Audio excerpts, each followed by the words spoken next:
or the Fed pick? Yeah, I know within 3 or 4 people who are going to... The Federal Reserve Chair before coming, you've begun interviewing different candidates. You were criticizing the Federal Reserve Chair before coming to summit. Yeah, I think he's terrible. I was wondering if...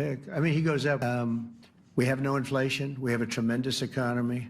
Hundreds of billions of dollars of tariff money is pouring in. Factories are being built because they don't want to pay the tariffs, so they're building them all over the country.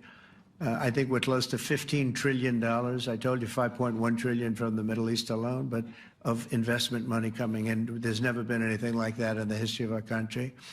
But we have no inflation. And we have borrowing because Biden, stupidly, they did short-term debt. So we have borrowing coming up.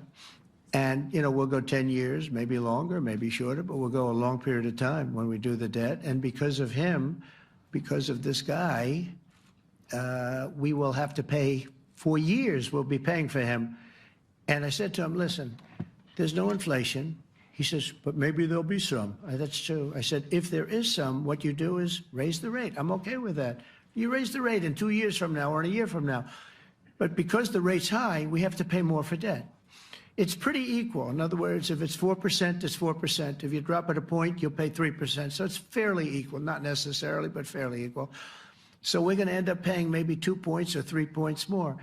3 points would be about $900 billion a year because of this very average mentally person. He's an average mentally person. I'd say low in terms of what he does, low. Low IQ for what he does, okay? Pretty soon, fortunately, because I think he's terrible.